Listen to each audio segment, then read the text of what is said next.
her way to becoming a college graduate. Wouldn't even stop to talk to the average kid. The type of Latina I'd sit and contemplate marriage with. Fuck the horse and carriage shit, her love was never for hire. Disciplined intellectual beauty's what I desire. Flyer than Selma Hayek or Jennifer Lopez.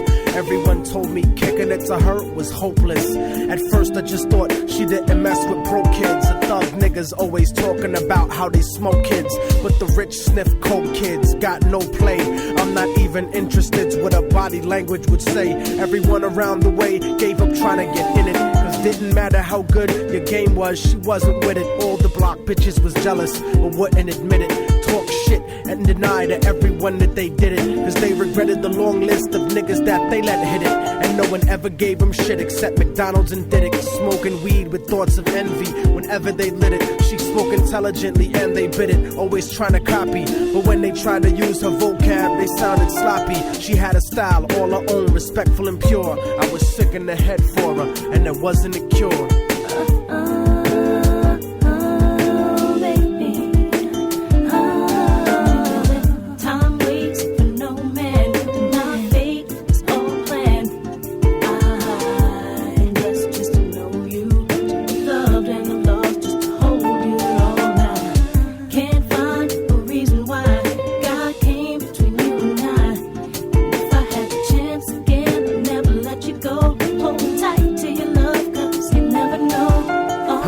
Brown and beautiful, yet empty and sad. I used to talk to her occasionally and she was glad that I wasn't just another nigga trying to get in it. So every now and then we'd stop and talk for a minute. I didn't have a gimmick, so the minutes turned to hours. On her birthday, I gave her a poem with flowers. Then I took her out to dinner after her cousin's baby shower. We talked about power to the people and such. We spent more time together, but it was never enough. I never tried to sneak a touch or even cop a feel. I was too interested in keeping it real, perfectly honest and complete. She would always call me cariño and never technique. Bought me a new book to read every 2 or 3 weeks, forever changing the expression of my thoughts when I speak. It was because of her I even deaded all of my freaks.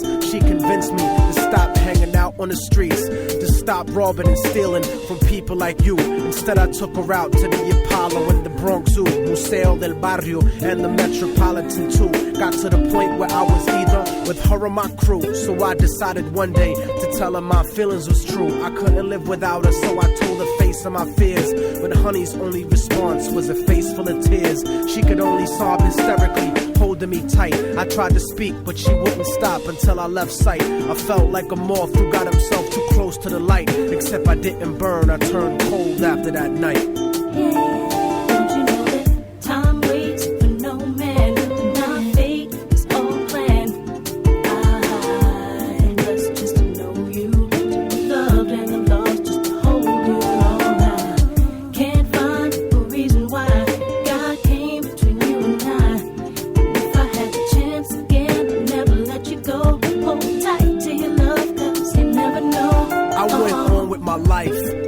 In my career, ended up locked up like an animal for a year, where the COs talk to you like they were the overseer. Then I got sent to the hole when my exit was near.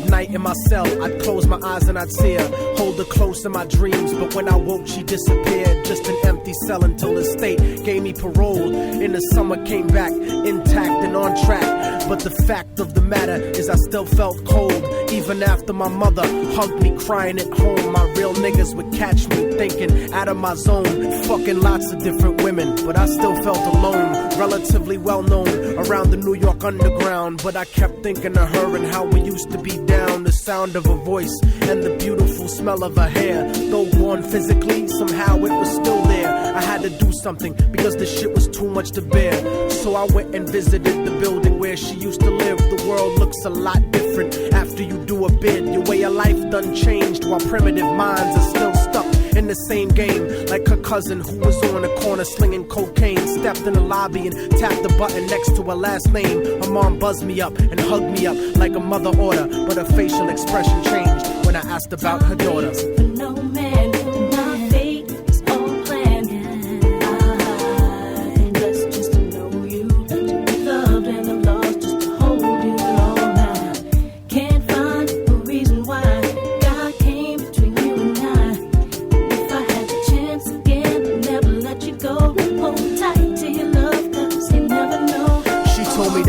was a note for me that was left behind, and she had left it there, waiting for such a long time. I was inclined to ask about it, but she brought it up first. I saw a tear swelling up in her eye, and then she cursed. She told me where the letter was, and I started thinking the worst. Reversed my position, stepped over and opened the door, and sure enough, there was an envelope with my name on the floor. Nobody loves you more than me, cariño's what the letter said. By the time you get to read this, I'll probably be dead. But when you left in 97, a part of me went to heaven. I thank God at least I got to know what love really was. But it hurt me to see what true love really does. Cause even though we never made love, you were all that there was. It was because I loved you so much that I had to make you leave. You made me doubt the way I thought. You made me wanna believe.